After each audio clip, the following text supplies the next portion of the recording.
Welcome back to the channel, everybody. Thank you so much for joining me and allowing me to continue to be your daily advocate. If you're new here or you're not subscribed for any reason, please do me a huge favor and hit the subscribe button. Thank you to all of you who have been watching and following me for so long. It truly means a lot, and I'm glad that I can be this person. The SEC's position on additional discovery is due by April 15, 2022, and the joint proposed scheduling order is due by April 22, 2022. He goes on to say here, the filing of the individual defendant's answer is the triggering event here. When the answer is filed, even if before April 8th, the date the answer is filed starts the 2-week clock running for the filing of the SEC position on discovery and the joint proposed scheduling order. So now let's move to this right here where Jeremy Hogan kind of responds to that and says that what I like about this order is Judge Netburn ties the deadlines to how quickly Garlinghouse and Larson file their answers. The sooner they are filed, the sooner the 1-week clock starts. Also, she ordered a summary judgment briefing schedule, which hadn't been ordered previously. So there's motion here. He's also asked here, is there a flip side to this? Is there something you don't like, Jeremy? He says, just in general, Judge Netburn is very chill as far as pushing the case along quickly.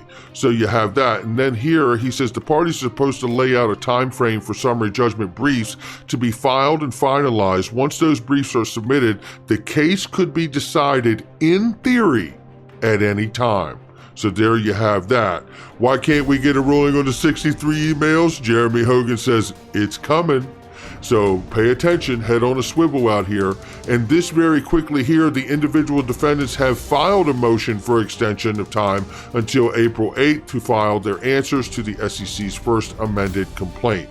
Jim says here the SEC and individual defendants discuss an April 8th deadline for filing the answers, and the SEC noted that in its motion, but nothing was filed officially asking to set that date. So procedurally, this cleans that up, but nothing prevents the filing the answer sooner, just as Jeremy Hogan said, right? So he also goes on to say, I wouldn't be surprised if we see the answers before April 8th. So keep a lookout for that, as well as the ruling on the emails here. Now, outside of that, we know that John Deaton has had amicus curiae granted to him, and he has been a part of this case here. He's not been really exercised by the judge for too much information at this point, but he's in it. And now the Digital Chamber of Commerce is in it. And you know what? I think she has felt all of our voice and our passion to have somebody from these industry representative groups, these associations, step up and represent us too. And I think we see that happen right here from Perry Ann Boring, and I want to thank her. Jeremy Hogan says, good to see that Chamber of Digital Commerce will file an amicus brief in the Ripple case. It filed an amicus in the Telegram case and focused on distinguishing the digital asset from any potential investment contract. This is similar to what Attorney Deaton is arguing here. And as you see, the original tweet here, it says, Perry Ann Boring says, we're submitting a brief and cannot comment until the brief is filed. Jeremy Hogan says, if you want to see the Telegram brief, it's on Chamber's website. You can see that on that link right there. And then he says, can you explain what it will do for XRP lawsuit and Ripple? Jeremy Hogan says, based on the Telegram filing, it will support Ripple's fair notice defense. It will also argue that XRP is not a security per se, which is useful for Ripple, but only marginally, right? So there you go. So he's I tell you, this is pretty interesting stuff that's happening here. And again, shout out to Perry Ann Boring. And it was also shared by Matt CR here, who shows an old post from October 2020, where Perry Ann Boring puts a post here, and it was sharing the article that was written by Chris Giancarlo, where he took the Howey test and measured XRP against it and shattered the Howey test and the idea that XRP was a security by saying XRP is not a security. Chris Giancarlo being the former CFTC chairman and now head of the Digital Dollar Project. Full disclosure, he is a lawyer for Wilkie Barr, Wilkie Barr is also a legal representation for Ripple. So full disclosure there, but that is the truth. So we'll see how this all takes shape here. It is very good to see the Digital Chamber of Commerce coming for amicus brief in the Ripple case. Thank you to Perry Ann Boring. Now, let's switch gears here because this is where we're going here. The big piece of news that came in over the evening last night was the BIS Innovation Hub, a company owned by 63 central banks representing countries that make up 95% of global GDP, is creating a platform for international payments that would directly compete with Ripple. Well, here's what I got for you here. First of all, before we even get into the article, competition is good. Bring it on. But the real question I have is the BIS looking to compete with Ripple or building a platform that allows access for banks to settle with XRP? Central banks don't want to hold each other's dollars or CBDCs. The point being, before we look at the article here, is that if we just digitize the way the world works now and make it in the digital world, you haven't solved any real problems. We're going to get into that further just one second. Looking at this article here, it goes through and tells us all of these things, right? It says here, the launch of Project Dunbar comes after recent news that Ripple partners making progress on SWIFT replacement systems and RippleNet being listed as a SWIFT competitor by an Arab Monetary Fund group here. It goes on to say in a press release, BIS announced that the central banks of Australia, Malaysia, Singapore, and South Africa were developing a shared platform that could enable international settlements using digital currencies.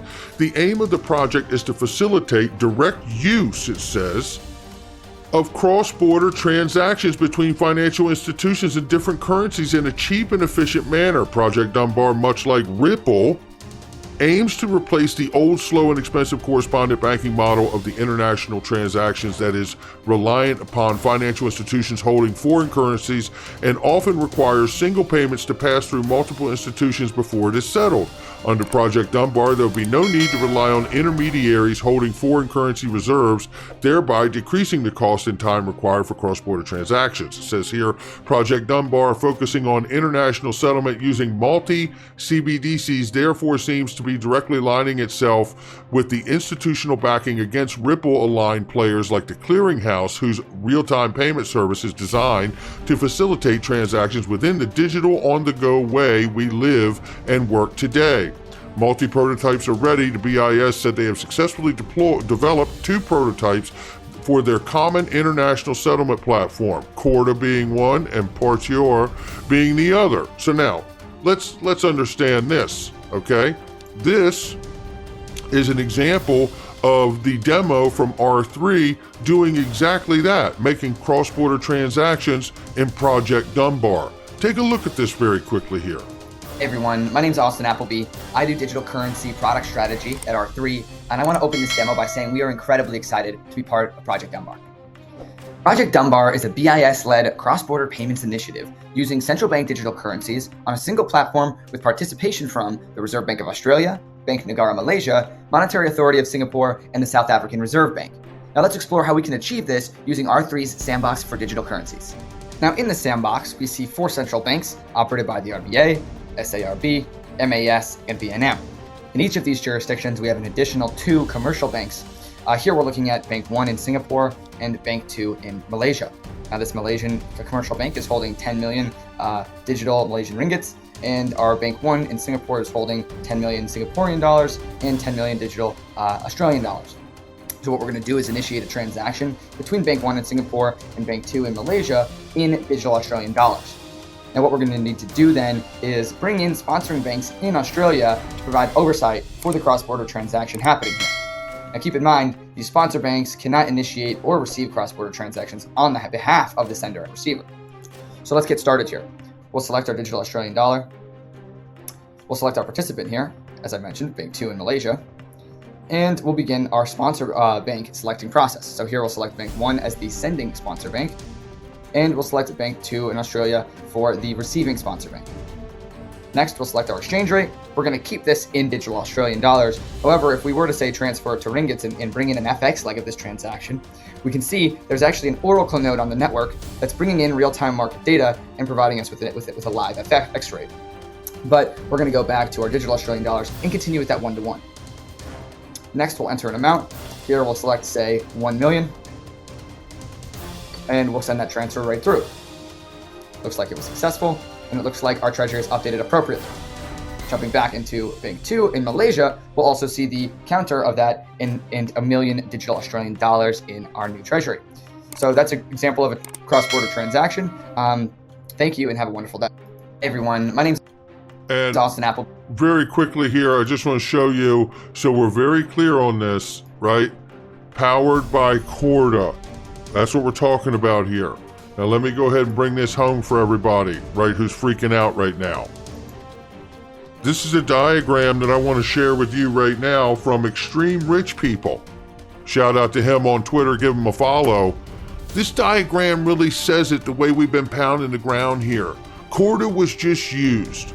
Well, look at the lineup of what's used in here. Company A, Company B, Notary, FX Oracle, Settlement Oracle. Uh-oh. XRP Network, right? This appears to be exactly what we've seen I've certainly seen over the last 5 years in this space. And every so often you get something that comes out here that looks to shatter your dreams to make retail investors feel like, oh, they're not going to use it. We were wrong, right? But the reality is what have we been watching? We've been watching the Arab region, the Middle East, the Philippines, Singapore, all these different areas open up and make collaborations, partnerships with Ripple, whether it's remittance companies or banks, open new corridors. Just had a new corridor open yesterday, right? So when you see all of this, understand that even in the early days of the development of the Corda platform and the Corda settler, which allows you to use digital assets to settle, if you've uploaded onto the Corda platform as a customer and a client, then you know that this is certainly an option, and it's staring us right there in the face. So for me, this is fun. Not financial advice. Everybody's got to make up their own mind where they're at, their risk exposure, right? And all of that business. But I feel very good with where I am here, and I'm not selling a used car. So now let's get into this because there's more to look at here. And I think JV sums this up, and you should follow JV the Great here. He is great. So other payment solutions entities like R3, for example, outside of Ripple can buy XRP, then implement their own software that utilizes XRP. And I said, yes, sir. Anders L says, yes, Corda Settler is one.